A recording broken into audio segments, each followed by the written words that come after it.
All right, everybody, welcome into the Pugs and Parker Pillow Talk stream. This is the second of two streams that I do each and every day here on the Radio Misfits podcast platform. The first one, High Noon. I do that every day at noon. High Noon is me, Pugs Moran. I do a show where we just talk about headlines, current events, hot topics, trends, whatever it is that's happening in the world. We try to give it to you right there at noon every day. It's a nice little cheat sheet for all the things you need to know about the day. We do that at noon every Monday through Friday. That's just me. And then I come back here at 9 o'clock at night, Central Standard Time, and we do this little show that we like to call Pugs and Parker proudly present Pillow Talk. James Parker has just connected, so that's good, although I still don't see his camera. There he is. Let's bring him in without further delay. Ladies and gentlemen, the Parker to my Pugs, James Erdogan Parker. How you doing? Happy post-election. Is this a happy post-election show? It's yes, sure, why not? It's a I suppose it was the day after the election. Sorry, I'm just going through. I'm looking at I just suddenly got very popular on Twitter. I just have to check out some of these. Oh, look at Jeff Ballard. Jeff Ballard. I see Jeff Ballard. He's in the chat room and he's responding to things on Twitter. How are you, James? How was your day, Ben? Man, I had a great day. I had a just fantastic day. Managed to stay busy. I have, I'm self-employed, so I just have a handful of clients. And I had 4 different clients who needed something today. So I didn't make a lot of money, but I made a little bit of money here. And I made a little bit of money there, a little bit of money there, a little bit of money divergent revenue streams. That's the way to do it these days. I was wondering if from that polo you're wearing, if maybe you were now on the staff of the Miami Dolphins. That looks like your special teams coach for the Dolphins. So it's funny. So, they like to put the logo here. So maybe it's a Ralph Lauren polo or it's an Izod. But in New Orleans, they have a little crawfish there, and that's for a local clothier called Perlis. And is that what it is? Is that what you got there? You got a little crawfish? It's an authentic Perlis shirt. So you can rock it if you want, but this little thing is a certain status symbol within like a 4-parish region of Louisiana. Well, let's go with what we got. I think the most obvious one, the original one, is the Izod Lacoste alligator. That was the original one. I thought polo was the original one. No, Izod was first. I'm a little bit older. I remember polo definitely came second. Izod was the one, and then Izod became very popular. And then it wasn't even polo that came next. There was, I want to say it was Sears Roebuck started selling an off-brand of the Izod Lacoste, and it was a fox. Have you ever seen the fox? Oh, okay. I have. I absolutely have. I had some foxes growing up. Okay. Because I remember their off-brand of jeans was like Rustler or... Rustlers. Yeah, I think they were Rustlers. Yeah, Rustlers were like their Wranglers. Very good. Yeah. So you had the fox, right? Then Ralph Lauren came in with the dude on the horseback, which, let's be honest. I've gotten corrected by saying that wrong on radio shows in the past. It's not Ralph Lauren. It's Ralph Lauren. Lauren. Yeah, I used to work there. Oh, shut up. Whatever. It's however you're comfortable saying it. But he had the cool one. That was the dude on the polo horse with the polo mallet. When I was in high school, that meant you came from money. That meant that you bought that shirt. You bought the Ralph Lauren polo shirt. You got that polo, right? Wasn't that what it was called? The polo shirt? Yes. Ralph Lauren. No. But you got that at a fancy store. You didn't get that at TJ Maxx. You didn't get the Fox. Your parents shop at Sears. By that point, Izod Lacoste was still nice, but you could also get it at Walmart, it was. Look, I have a different experience, so tell me if yours was the same. For me, it wasn't in Sears and it wasn't in Kmart. It was not only in Dillard's, but that weird area at Dillard's where everything's made of wood. I don't know. I didn't grow up with a Dillard, so I'm not up on it, but do tell. Well, so there's this one part of Dillard's where everything goes from being like tile and drywall to like cedar planks, and it's where they sell the suits and the shoes that are worth about as much as my car. And there's like a high end, or I don't know if it still does it. I think it still does, but Dillard's had like a little high end men's business clothes. So if you had to work in an office where the dress code was business formal. That's where you shopped, and so that's bleeding out of that into the more pedestrian part of Dillard's. Was the middle ground was the polo setup, the Ralph Ooh, Lauren. Yeah. very nice. So it was always the stuff that I would go check out the clearance rack, hoping to get a deal. So maybe I could get like one of those fancy plaid looking something. But We didn't have Dillards. We didn't have Dillards. how did you not have Dillard's? We didn't have Dillards. I could say the same for you. How did you not have Marshall Fields? What do you mean you didn't have Marshall Fields? Because different regions had different stores. That's why. Al brings up a good one. What about the Penguin? Remember the Penguin got involved. Do you remember the polo shirt with the Penguin on it? No, I remember the Lennox Penguin. I remember Duckhead had a duck that was in that role for a while. I don't remember a duck. I do know the Penguin. The Penguin I just pulled up. It's Penguin brand. It's actually known as Penguin brand. And I believe it was sold at Land's End. I think that was originally a Land's End sort of thing. Anyway, yeah, all those shirts. I was big. We used to pop the collar. Wow, how come you're not popping your collar? Huh? Oh, Pop your collar, James. Let's see how that would look on you right now. I can't do that. I'm not allowed to do that where I'm from. People Why? are, if they ever saw me do it, it would be a disgrace to my entire upbringing to pop my collar. All right. You don't want to look cool. Man, well, you want to look cool like a 1980s John Hughes bad guy. That's pretty much exactly. Yeah, and in the John Hughes movie, I'm not the bad guy. I'm the sort of artsy one with like actual feelings and stuff. You were too young. You're too young for the popped collar, but pop collar was a big deal. Well, we used to pop the collar all the time. You'd have to have the collar popped, and you'd have to have the cuffs Frenched. You'd have when James Spader was the bad guy in Less Than Zero, mm-hmm. Right, little before my time. But no, the pop collar does not have a good repertoire, or it has not been well represented in movies and pop culture. Bad guys. It's bad guys. Bad guy douchebags who come from money. Silver spoon rich kids pop their collar. That was the whole reason we did it. I am not Ducky. You shut up, Jeff. Yeah, you're the Ducky character. You're the weird, unlayable 1980s incel Ducky who couldn't get. Am I Ducky? No, you're not Ducky. You're not. Ducky was not from Bumblefuck or wherever the hell it is that you say you're from. Bug Tussle. Ducky is from some very sketchy neighborhoods. Ducky came up on the hard streets of Sacramento or wherever he's from, but he certainly isn't from Chapel Hill, Texas. Yeah. All right. So other than that, 9 minutes into the show and I'm out of stuff. What do you got, James? You got anything you want to talk about tonight on tonight's Pugs and Parker? Is there any taint? You're a baseball fan, and I don't really keep up with it. Is there any taint on the Astros World Series win? Do we just suspect they're cheating, or that's just kind of a coincidence, or because no one seems to give a crap? And I think it's kind of like when Barry Bonds broke the record, like, yeah, well, you're a scumbag who cheated, so we're not going to get all excited for you. Yeah. And why is there such a lack of enthusiasm from a guy on the outside looking in? Too soon. It's too soon. They cheated just like 5 years ago, and I think we're still in the era where it's fresh in everybody's memory that they cheated. I don't have a problem with it. They're the best team in baseball. I mean, I watched them. My team got just hammered by them. I think they played them 10 times. We probably lost all 10 games. I knew early on that the Houston Astros were really good. They got rid of all the truly problematic people. They bring in Dusty Baker. How do you not like Dusty Baker? Now, I think that there are people who are going to be haters forever. I mean, they did a thing. There are people who still hold the deflated balls against Tom Brady, who's not even on the Patriots anymore, and against the Patriots. And that's gone on for 20 years, right? So haters gonna hate. That's a thing that's going to stick with them forever. I did, however, after they won the World Series, I did see a funny meme that was going around that said, this is just for me, for my White Sox, but it was a meme that said Chicago White Sox cheating free since 1918, which I thought was funny because before the Houston Astros, the team that was the cheaters in baseball were the White Sox who threw the World Series. Now that was a real dive. They took a dive and they lost a World Series because none of them were being paid any money at all.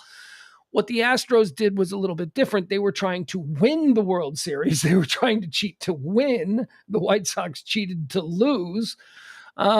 But yeah, I don't have a problem with that. God bless them. You know what? Here's It's what a funny comparison. You're right. You're right. The Astros cheated to win. The White Sox cheated to lose. That's wow. I never heard it put like that. Yeah, and it's like Pete Rose. Pete Rose gambled on baseball, but he gambled on his teams to win. He battled. He played all kinds of bets where his team was a big underdog. And so what's the problem with gambling? If the concern about gambling on sports is that you can control the outcome. So if you wanted to tank your team and lose when you should win, you would have some control over that, and that's unfair, and that's why it's bad. But if you're betting on your team to win, like what? That doesn't seem like a problem. That seems like, okay, you're now not only emotionally invested as a member of the team, but now you're financially invested because you're putting some of your own money on the line here. And I never understood that. The difference between people who cheat. Cheating is cheating. And I'm like, no, not really. If you're cheating to lose, that's different than cheating to win or cheating in an attempt, to win. All right. I would like to do a very tunnel vision review of election of 2020. Yeah, go ahead. All right. Because I want to make it all about weed, because we now have weed is legal in all but like 17 states in some form or fashion. So that is 33 of the 50 states have at least medical marijuana or some sort of exception to where it's not completely illegal. Now, I am finding this is going to be the interesting part legislatively at the federal level going forward, because now not only do we have kind of it's a 50-50, some half the states are for it and half the states are against it. Now it's tipped enough in favor of the legalization states that 33 that's like a super majority. And so how long is it going to stay illegal at the federal level? How long are they going to enforce the little, like banking restrictions on the weed industry at the federal level? Because now the political will has gotten big enough and like legislatively written into paper and passed into law in enough states that it's got to be a political loser at this point to get in the way of what's obviously coming. And so I thought that was a big message to take away from this week. It did not pass everywhere it was on the ballot.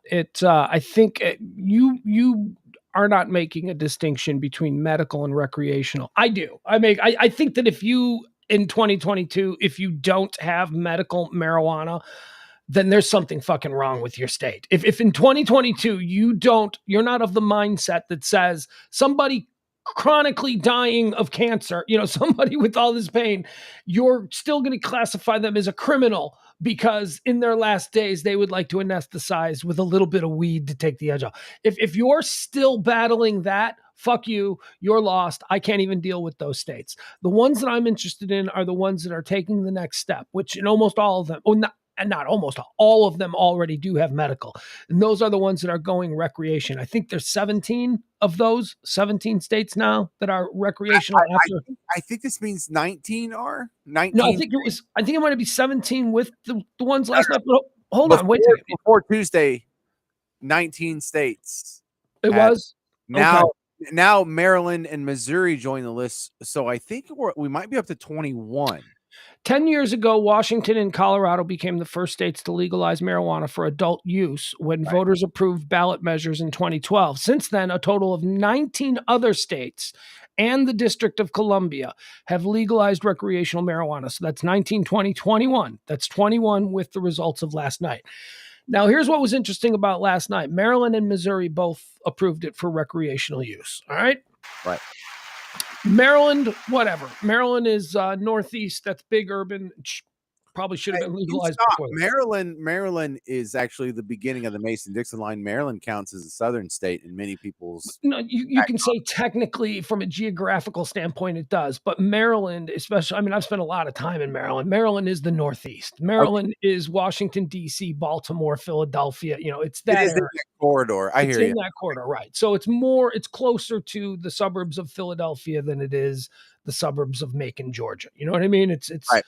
So I would have already thought Maryland would have been there. Missouri is the shocking one because Missouri is a deep red, very evangelical, very far right, crazy state. And I grew up next to Missouri, so I feel about Missouri the way people maybe in Texas feel about Oklahoma. It's like, yeah, we play in your backyard, but yeah, we don't have a lot of respect for the people there, right? It's like, so Missouri was shocking. If it can pass recreational in a state like Missouri, that's a very, very big and strong indicator that it's just going to fall in all of these other states, because you can't say that, oh, conservative states won't do it now because Missouri just did it. Now, the last thing I'll say, and I'll throw it back to you. The one state where it did fail last was in Arkansas, which, aside from just arbitrary borders, Arkansas is Missouri. It's like the same plot of land. It's like they share the Ozarks. It's like they share like Branson, that whole area. Beautiful, beautiful. Yeah, they do. They share a lot of things. They're very similar. It's just arbitrary borders that separate Missouri from Arkansas. It failed in Arkansas, but it failed in Arkansas for an incredibly well-educated reason.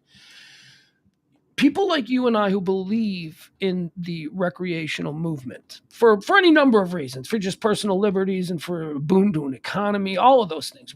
I think that we're on the same page with that as far as recreation goes. It failed in Arkansas because the voters who wanted legalization were smart enough to know that this was a bullshit ballot amendment. This amendment wasn't just to legal. What's that? I said, do tell. Yeah, it wasn't just to legalize recreational marijuana in the state of Arkansas. It was to legalize it and only allow the people who currently have the medical licenses to be able to participate in the new recreational economy. And the people in Arkansas went, yeah, we want it legal, but wait, what? No, no, you can't. You can't just lock up all future earnings in this emerging industry simply because you want to reward all of your friends who have been, in the medical end of the business in your state. So congratulations to the people in Arkansas. Fuck that. That's going to get redrawn and it's going to be back on another ballot without that bullshit. So good. It was a good night for the people who want legalization. Arkansas, hats off to the people of Arkansas for recognizing that was some bullshit, and they said no. We're gonna redraw it and we're gonna revote next time. Oh, that's interesting. Okay, so Arkansas previously had voted in favor of medical marijuana, so they already had that, and that still remains the law of the land. They just don't have recreational weed. It was still on the ballot in 2 other states, which was both of the Dakotas, North Dakota, South Dakota. Yeah. They already had voted in favor and have as the law of their land medical marijuana too. This was just the evolution into recreational weed, and it did not pass in either one of those states either. But all 5 states that had on the ballot to go recreational are already medical marijuana states. So yeah. There was no ground lost. I forgot about the Dakotas only because who the fuck cares about the Dakotas? The Dakotas do not historically have the issues. Typically, when this issue comes up, the people who are in opposition to it, they will always point to crime. They will point to dime bag crime in inner cities and all that kind of. They don't even have that to point to in the Dakotas. There ain't a bunch of people in jail because they had a bag that they were selling on a street corner. That's not how the folks in Dakotas live. So I don't know what their problem is, other than people who want to smoke weed in Dakotas probably smoke weed every day in the Dakotas, and there ain't nobody around to bust them because it's the Dakotas. You know what I mean? It's yeah. I mean, how are you going to get busted doing anything in the Dakotas? Someone has to see you, which means another human being has to be there. But then your human being is 7 miles away, so you're probably okay. Hi, Jen. Jen Hernandez is checking in. All right. Any other thoughts on the elections last night? The elections. Well, being a libertarian, I'm very disappointed in our horrible results. We didn't win a damn thing, so I consider this a total loss, and we'll just regroup and try again in 2 years. Every election day is just a beating. It's like being the Washington Generals. So I go to win. You mean candidates? You mean getting candidates elected? Anything at this point. I would like to be, dog catcher in Baltimore. I mean, anything. Like we have so little. So election time. It's like being a fat kid when they're like, "Who's gonna win prom king?" You know, it's that ain't gonna be me. So I generally don't enjoy this as much as the partisan folks out there who seem to treat this like their Super Bowl. But it Ugh, really it's just kind of sports for nerds. They root for this like it's their it team. is. Like, It's yellow dorks. red, team blue. My team's better. Your team's Nazis, or your team's baby killers, or your team's evil. Your No, team's it's sports for assholes. That's exactly what it is. I mean, yeah. not to say that people who like normal sports aren't assholes too. There is some cross-pollination. But if you're an asshole, you see this as a sport. If you're an I don't understand how anybody can be partisan. I really don't. Anybody who looks at both of these parties and thinks that one is somehow objectively better or worse than the other, you're not paying attention. You people Well, are idiots. I'll give you a little bit of leeway if you're still young, like if you're in your 20s and you hadn't just been beat over the head with the reality yet. But if you're above 30 and you're still a hardcore partisan, you're just doing it because you think it's fun. There's no You're being thoughtless. What I said today earlier was that if you are currently a partisan, then what you're telling me is that you don't really like to think about all this stuff, and you're just going to trust what the people in the team that you root for tell you to do. That's basically what partisan politics is. Well, a lot of them are, but there's genuine people like whatever the platform is of either party. There's 10-20% of the population that genuinely believes in all that stuff. And there's a lot of people who should just admit that you're a moderate or you're somewhere in the middle or you're either on somewhere else on the extreme, a socialist or a libertarian, and you're not. They do not represent you well, and you need to be a little more skeptical. And they just roll with it, man. That's their team, that's their guy, that's their jersey that they're wearing. And just like the people from Green Bay think Dez didn't catch it, and the people from Dallas think he did. That's what election day looks like today. Yes, that's it. There's no honesty. Everybody just votes for their team. That's what partisan politics has become. It's my team. It's sports, and I hate that. Hey, I got something I want to show you here. I posted this earlier today. And then I do have another story that I want to get into as well. Let me show you this. So, James, I'm a big fan of Netflix's The Crown. Are you a fan of The Crown? Do you watch The Crown? I watched I think the whole first season, and then I didn't care enough to go back to the second. I didn't care. We got into this. I don't know how you didn't. So anyway, I'm obsessed with it. And the new season of The Crown has been posted on Netflix. So I've got 10 episodes of fun. Although I watched 2 episodes this afternoon. I only intended to watch the first episode, but then hey, the afternoon got away from me. Before I knew it, I was watching 2 episodes sitting here at this little desk. So anyway, this new season 5, seems to deal a lot with the disintegration of the marriage between Charles and Diana, which is the good stuff, right? Okay, so That's it. they recast everybody this year. They moved the storyline up about 15 years. And so they had to recast. So we got a new queen. We went from Olivia Colman, who was the queen in her 40s and 50s, to this new queen, who was the queen in her 60s and 70s. We got a new Diana. We got a new Charles. We got new everybody, right? Whole new cast playing these people. So the new Diana, I'm looking at her today. And James, let me just tell you, the young lady who they had playing 22, 23-year-old Diana, just fantastic. Just stole my heart from the minute she appeared on screen. So they cast a new Diana, and this is like 35, 36, 37-year-old Diana. And, she's not doing it for me the way the other Diana was. The other Diana was more my speed, the Diana that I want to remember. So I'm looking at this Diana, and I'm going, how much does she actually look like the real Diana? Because I kind of forgot what she looked like. It's been a long time. So I pull up on Google Images a picture of Diana, right? And I'm like, okay, so this new Diana, she's not as pretty as the actual Diana, and which was weird because as I was looking at these pictures of Diana, my first thought was, Diana wasn't as pretty as I thought she was. Back, I used to think she was really pretty, and now I'm looking at her and I'm going, she's like 6.5. She's like, but back in. Yeah, 6.5. Absolutely. That's bad. That's not bad. She's 7. I'll give her a 7. She's Princess Diana, but I would have put her close to a 9. A couple of years ago. She's an 8. So I pull up this picture. This is just a random picture of Diana, right, from back in the day. This probably is late 80s, early 90s, dude. Okay, so here, let me show you this picture. Can you get Al off of there? What about that penguin? See the comment on there? Oh. Okay, yeah, let's get rid of that. There we Great go. comment at the time. There you go. All right, so look at this picture of Diana. Okay, so where is it?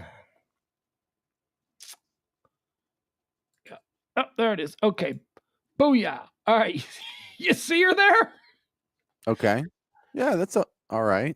Doesn't she look like Ellen DeGeneres? She does. Doesn't she look crazy like Ellen DeGeneres? Or am I the only person on the planet who is seeing that Princess Diana looks like Ellen DeGeneres? Look at her eyes. That's like Ellen DeGeneres' face. You don't see it? I don't see crazy. I don't see crazy. I don't see crazy. No. Do you see that? Do you see Ellen DeGeneres here? I'm looking.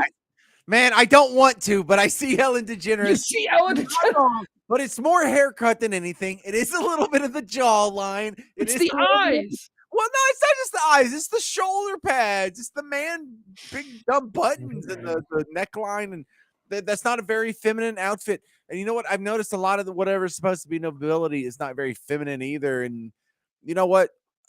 How do we talk chicks into shoulder pads? Hey, let me let you look a little squared off, so you look like Earl Campbell running through the 2 gap. I mean, well, that was that was an '80s thing. Do women still do that? It was I think the '80s thing, and that's why I'm questioning it. How did look? Women are supposed to be so cool when it comes to fashion, but they get tricked into a lot of dumb stuff. Like right now, I feel like I'm in charge of the fashion world because we've talked chicks into wearing like these halfway see-through shirts, and it's not a complaint. But it's like, hey, idiot, I can see through that. I mean, I'm not stopping them or anything, but women, I don't know. I made a lot of questions. Oh, that's such a good side by side. That is so good. That is exactly right on. Is that? I'm apparently not crazy because I just Google searched, does Ellen DeGeneres look like Princess Diana? And there's a bunch of these side by side pictures. Sam, that's good. Look at her right there. Look at, is that Di or is that Ellen? I'm apparently not crazy. Dude, the internet is full of ninjas. Like, if 1 out of 10,000 people are ninjas and there's like 8 billion people in the world, that means like there's 80 million ninjas. And here they are. No, that's both Ellen. That's both Ellen. That's both Ellen. Or that's Ellen's dad and Ellen, I think. That ain't good. I don't know. That could be a dude and Ellen. I don't know. I think it was Rick DeGeneres or something. Yeah, I don't know. Vance. Her brother is Vance DeGeneres, a very funny writer. Just throwing it out there. Used to be on the Daily Show. Vance DeGeneres, very funny guy. All right, I got nothing. You got anything? Well, Taylor says, hold on. Ken Taylor says Diana was an NAAA. What is that? Do you know what an NAAA is? I don't know what that is. Oh my God, if it has anything to do with royals, I don't know. Like the Duchess of Sussex or something. I don't know what that means. I don't know. Ken, you're gonna have to help me out here. What is NAAA? I don't know what that. No ass at all. I don't know that I've ever seen either. When have we ever had an opportunity to see Princess Diana's ass? I don't know that that's something that I'm qualified to judge. What do you mean no ass at all? She had big, pretty doe eyes. She was adorable. But big, pretty doe eyes. No, the dude, she didn't have. You're going in and out. You still hear me now? Yeah, I hear you now. Okay. So she didn't have boobies or booty. Yeah, I don't know. She seemed pretty cute. Seemed like a little cutie to me. You know. Yeah. Okay. Hey, I wanted to share with you something that happens for those of you who are in the dad phase right now. You're totally gonna feel me. For those of you who are, you've already gone through the young kid phase. This is gonna take you back to a special place. For those of you who haven't had kids yet, this is a glimpse into your future. But answer this. No. Do the comment first, and then I'm gonna share some. No, go ahead. No, I was just putting it up there while you were talking. Go ahead. Okay. So I am the one who drops the kids off at school, and I have 4 children, and they go to 4 different campuses, but we live in a small town, so they're all adjacent. So I have each kid gets their own drop off, and I'm starting to develop this system by which where I dropped them off, I play some walk-off music, right? Okay. All right. And sometimes I let them pick the song that they want to walk off to. Sometimes they want to like have me tell them a story because I've started like Daddy's History Stories. Oh, I like that. Yeah, it's if and I just make up. I mean, I tell them the truth, but it's whatever I feel like telling them about history. But so I have this one that keeps coming up. My youngest daughter gets dropped off last, and so she gets to pick the music. And she wants to do regular popular songs that we all know, but from a YouTube channel called Bongo Cat. Okay. And Bongo Cat does remixes of all your songs as would be sung by a cute little animated kitten. So I got one pulled up over here. You see my share screen? Yeah. So just imagine a lot. There's probably 50 different popular songs that are remixed like this, and these are the ones I cycle through. And then I have to have this crap stuck in my head until at least lunch most days. Okay. All right. Do you want me to share it? Yeah. So pull up that little share screen there. See this? Okay. So Dance Monkey, Tones and I, that song. But you do. Well, if you don't, you'll recognize it when the cute little kitty cats and the very simple animation remind you. Okay. So, okay.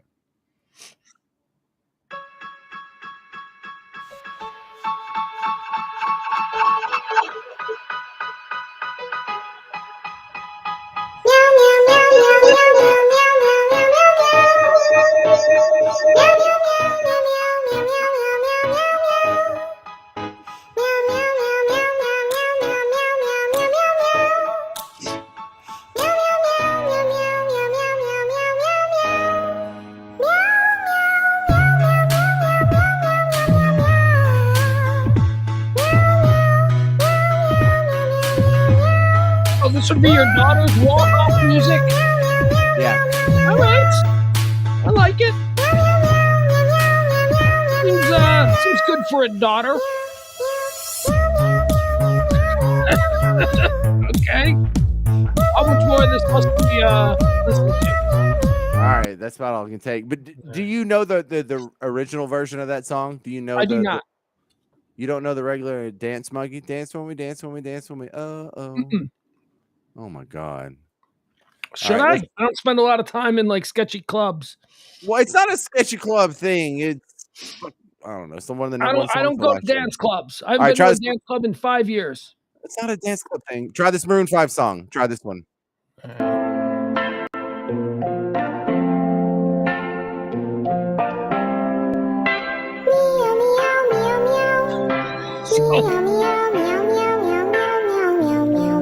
That's what this channel is. It's just popular songs being sung by cats.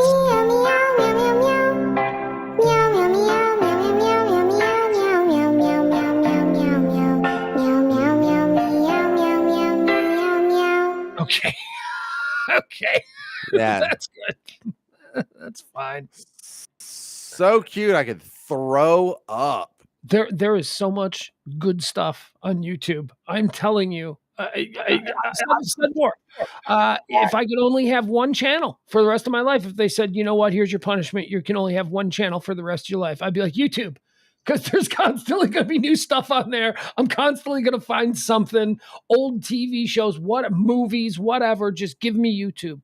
There is just so much brilliance on YouTube. Yeah, and there's also the weird statistics that every once in a while that you read that there's more video uploaded to YouTube every day than you could watch for the rest of your life. Probably, yeah. And then I would say a good 80% of it is absolute garbage, but 20%, there's some amazing. You can just fall into a YouTube hole, and all of a sudden, like me, suddenly for like the better part of 2 weeks, I'm watching predators at Walmart get busted by amateur pedophile hunters. There's just great stuff. There's great stuff. Also that, and right now I'm digging up some of the sprinkler system in my backyard because we're building out a patio, and guess how I'm learning how to do that.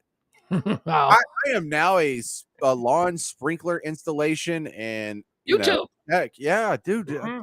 That has fixed my squeaky dryer. That has fixed my dishwasher. And by the way, when did they start putting that little thing where after you wash the dishes, it gives you like a little snack, the little snack filter? I love that, man. Yeah, I don't think that's a snack.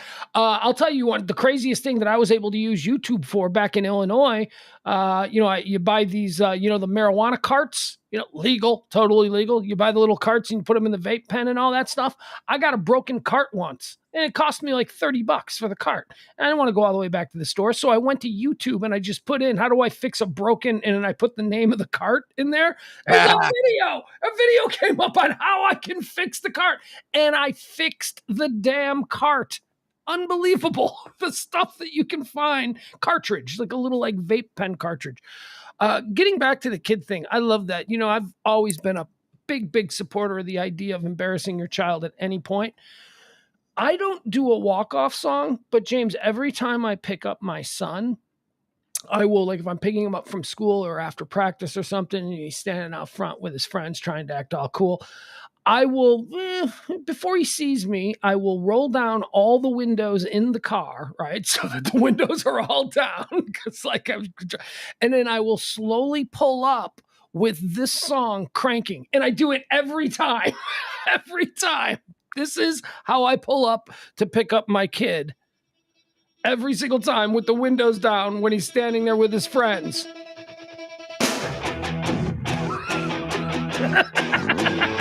This is it. Come on, man, get it.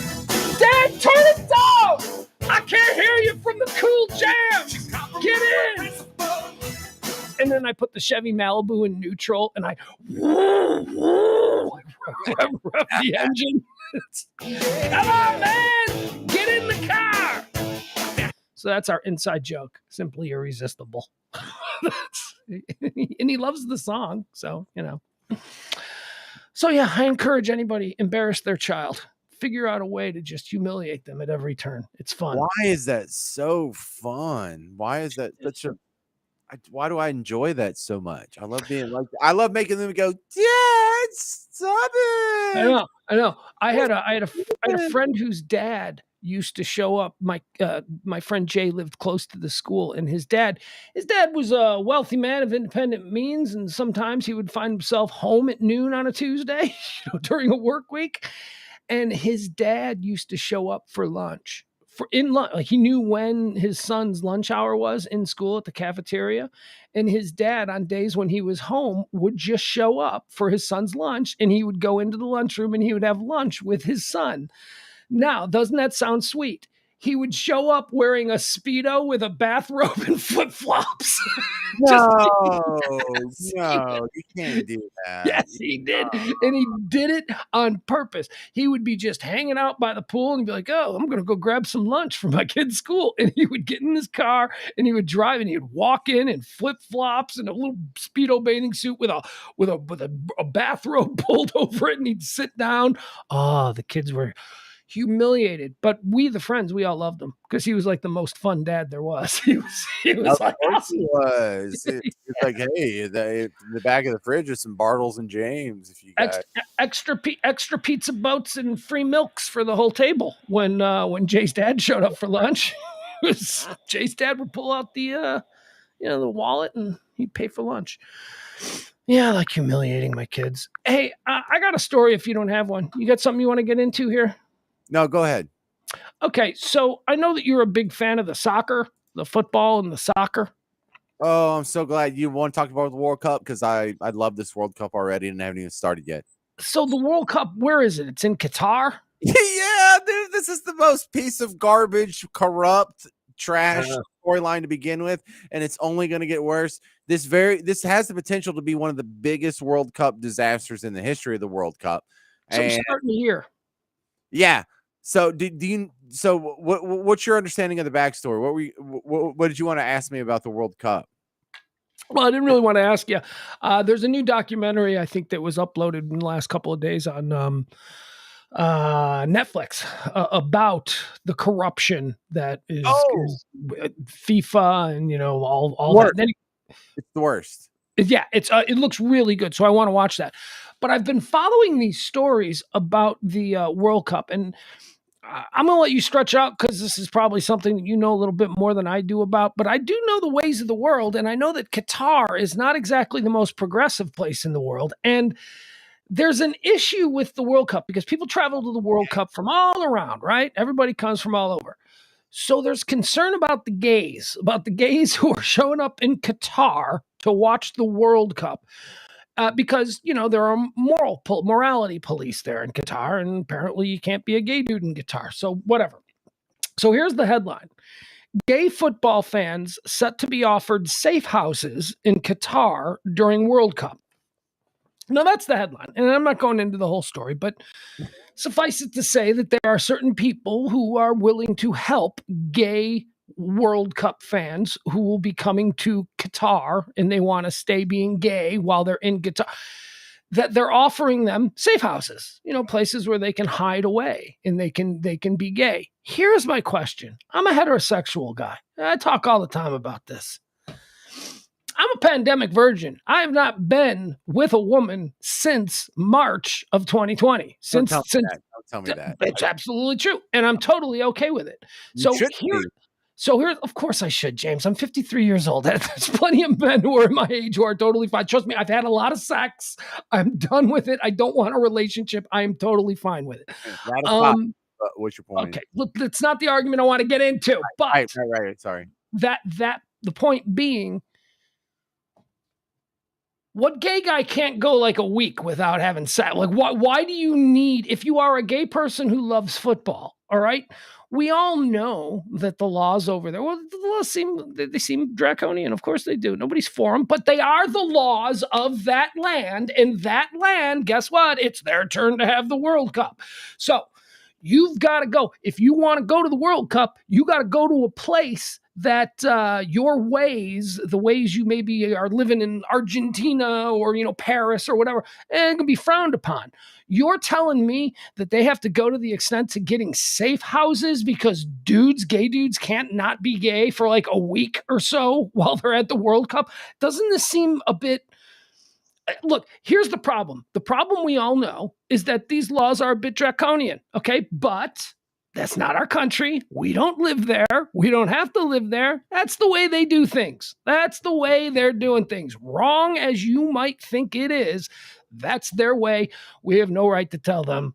You know what I mean? We just don't. Yes. I'm sorry. Are you not tolerant of a diverse array of approaches to organize? Exactly. Anyway, look, I agree with the laws. They're absolutely stupid. But if you can't be gay over there, then just go over there with your boyfriend and act like he's your best friend, and don't do anything gay in front of like the police. That's it. That's the whole problem. You are so worried about having your head chopped up in the middle of this like crazy barbaric culture because what? Because you can't not hold your boyfriend's hand while you're in Qatar for a week? Come on, man. This is ridiculous. It sucks and it's not fair, but consider it just like some sort of Handmaid's Tale fantasy camp or whatever. Because there you go. Yeah. There's some places on planet Earth that discourage public displays of affection, whereas like what my wife would normally wear to the beach, she couldn't wear to the beach, and we can't kiss in public and stuff. So there's just some generally like behavior restrictive things that happen to hetero people that are comparable. And so it's not like I can't totally relate to what you're going through. But I do think the other side of this is absolutely ridiculous too, because if you are trying to like discourage homosexual behavior or homosexual, sex or whatever, why would you congregate all of them into this little camp over here? We're going to have these safe spaces for you to where, you're segregated from society and walled off. Well, now that's not, you're describing like penned up areas where it's just all gay free for alls. That's not what I think is being described here. I think they're talking about. I think that's what they're doing, though. I think that's what the part of the compromise Cutter has made, is that they've made these little green zones where their morality police, because they have a morality police, is not going to patrol where these foreigners are going to be, and they're not going to let native Qataris go in there, but they are going to let, like the Americans have a green zone in Baghdad, and they had the green zone in Kabul. There's going to be like a foreigner green zone where you can go gay it up, and they're not going to be able to let their Islamic police go in and make citations on it. Jeff says, Pugs, didn't you applaud women that refuse to wear the head towel? First of all, no. I don't know what the hell you're getting at that. The only issue in this area that I remember recently was when I blasted Christiane Amanpour for refusing to wear the headscarf when she interviewed the president of Iran. And Jeff, as I recall, you were like, I disagree with you. My whole thought on that was Christiane Amanpour is making it like this is a super important time for her to have this interview with the president of Iran, and she won't acquiesce to his demands about a headscarf in order to get the story. Instead, she's going to play the victim and act like she's some crusader for women's rights. I thought the big deal was getting a sit down with the president of Iran. Oh, I get it. Now the big deal is you glorifying yourself as this Joan of Arc-like character. You know what I mean? It was just total bullshit. That was the last time I remember having any kind of a thought on the headscarf thing. No, so no, Jeff, you would be wrong. I don't believe that I applauded women for refusing to wear it. If a woman doesn't want to wear it, fine. I don't give a shit. I don't live there. You know? Don't go to Iran. Don't go to Iran. Exactly. Yeah. And I think it's a dumb law, and I think it's a dumb way to arrange society. But if I have to wear a coat and tie to go get a steak at Dickie Brennan's in downtown New Orleans, people are allowed to have dress codes. Okay, it's not like the end of the world. It's fine. Yeah. Well, then you don't support the women who are fighting the struggle over there? I do. No, I don't support the women who are fighting the struggle over there. But if they want to come over here and assimilate into our society and they can do whatever they want, then yes, I will support their right to be free, powerful women in the free Western world. But no, over there, that's not my culture. That is not my place to be. Do I think it's wrong? Yeah, but that's part of the reason why I'd never lived there. So. Okay, so listen, you need to pay attention to this World Cup more so than any, because I have a sneaking suspicion. I'm 80% sure it's going to be fine, but about 20% of me believes that this is going to be the Fire Festival, where they just don't have the facilities to pull this off. Because one of the reasons Qatar was such a surprise to win it before is because many countries have been turned down previously because they don't have enough stadiums with enough capacity. They don't have the hotel space.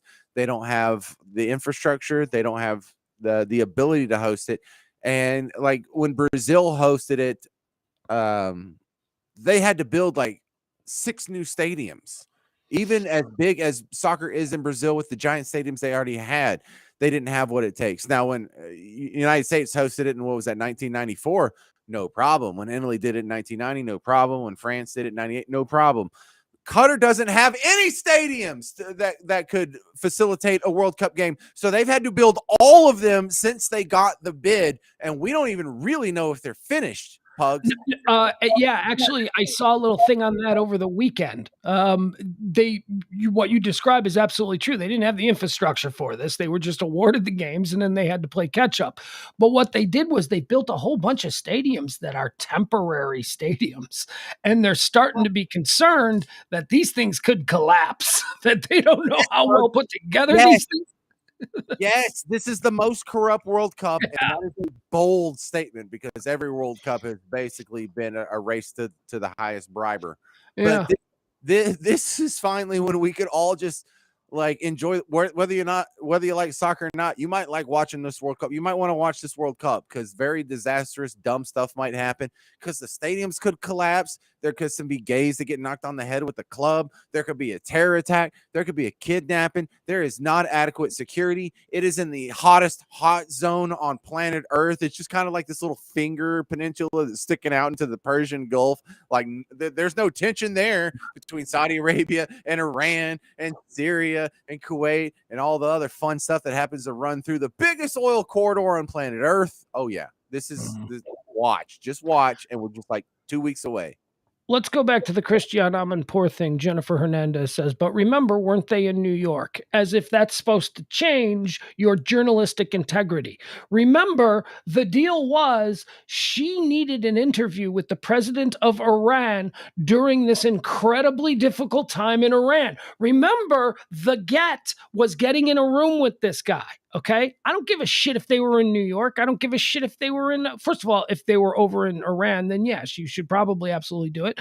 I could see there being yeah, but they were in New York this time. Okay. That only makes sense if you have no journalistic integrity, because remember, her lament was that he refused to do this important interview because I refused to wear that. She made it about herself. Geographic location doesn't mean dick.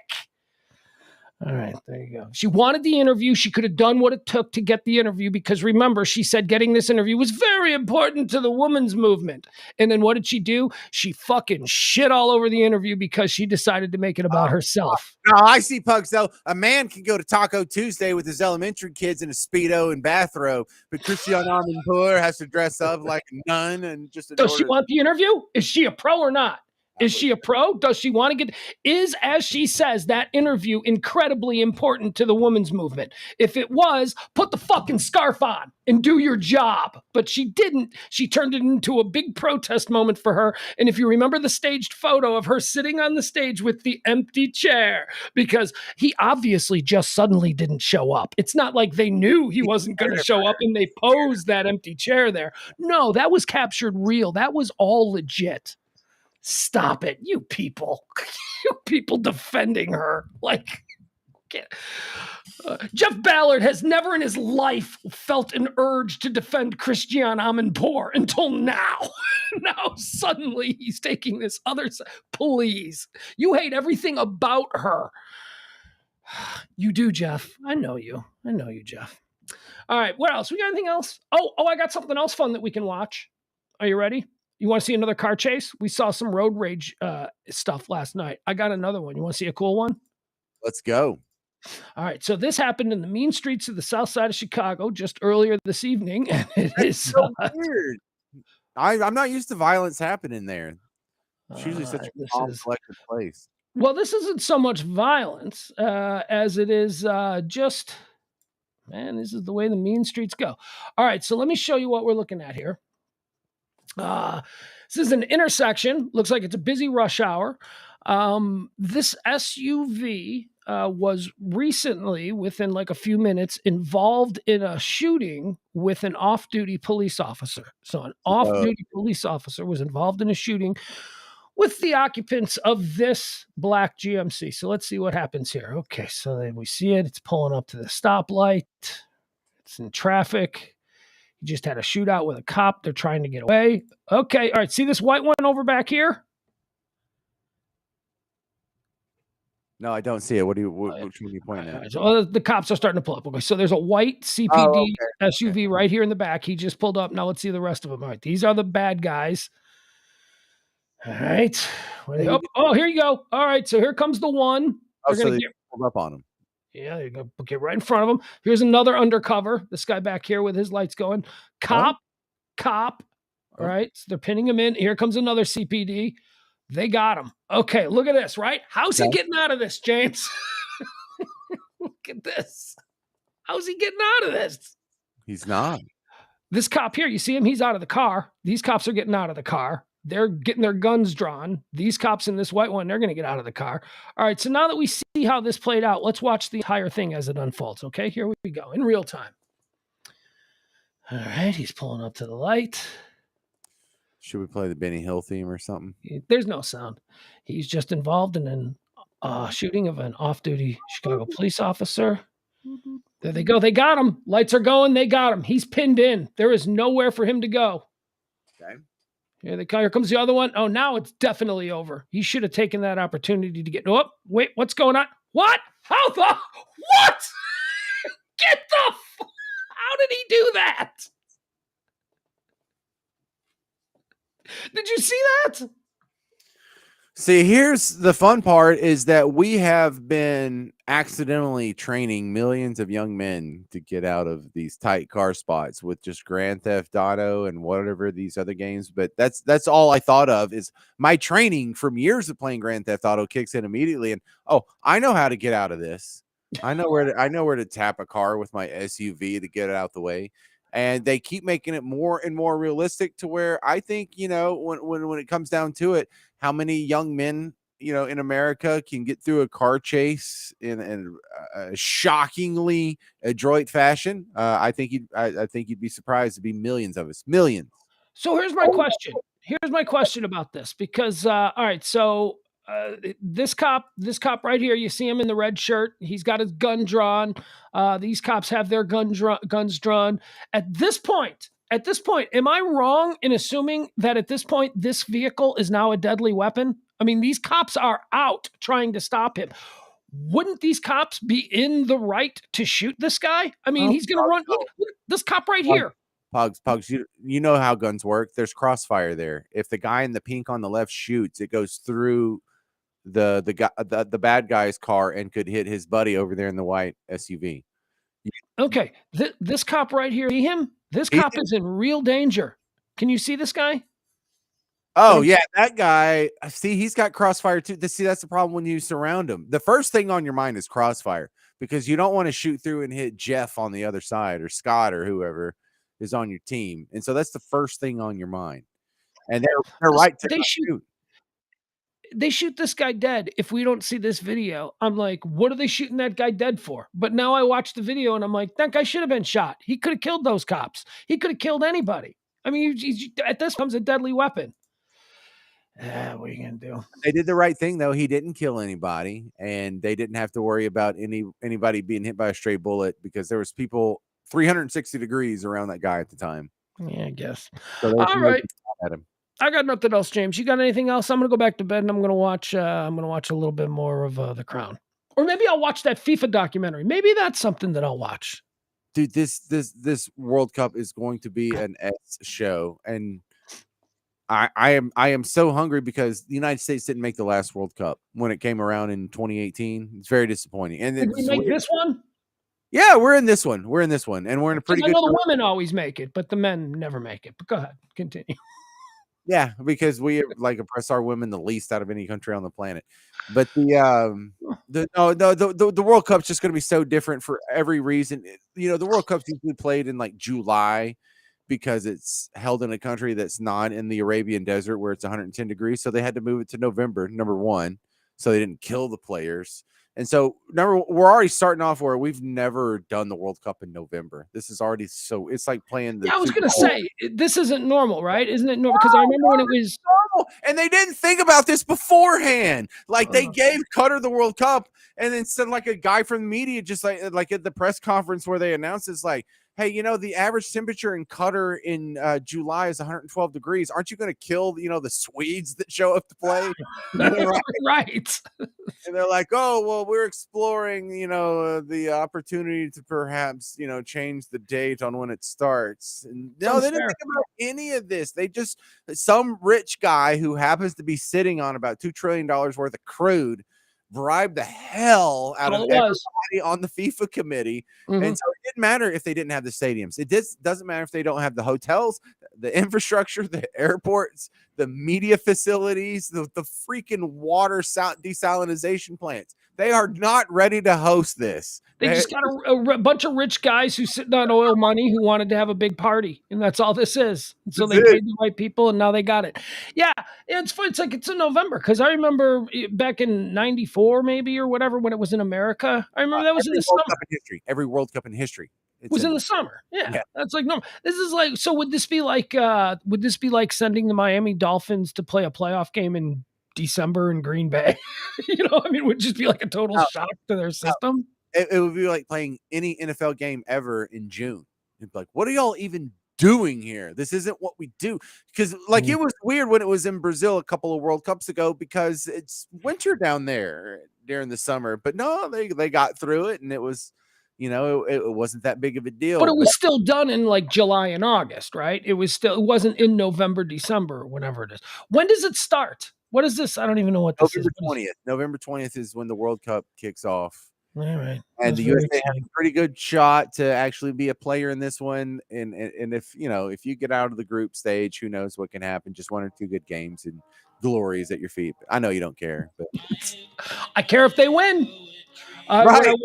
What I don't care about is being embarrassed again because Americans can't play soccer. And you know, quite possible. That's quite probable. Yeah. Tiny island nations destroy us. We have our U.S. soccer program is probably funded to the tune of a couple $100 million, and we lose to Tobago. You know, it's like I don't get it. I don't. It's painful. All right, hey, listen to the Florida Stories podcast. Go listen to Florida Stories podcast, Florida Stories podcast. There he goes. He's out of here. That's James. We do this every Monday through Thursday at 9 p.m. Check him out. His Florida Stories anywhere you get your podcasts. We'll be back tomorrow at noon. I'm feeling a lot better. Thank you very much. First full day of feeling like I'm not getting my ass kicked by this cold again. So that's good. It's been over a week. Still a little bit stuffed up, but it's coming out. That's good. It's another good thing that I don't have anybody that sleeps in the same bed with me because I make a lot of noise. A lot of stuff coming out at night. A lot of blowing my nose. It's not good. It's best that I'm a loner.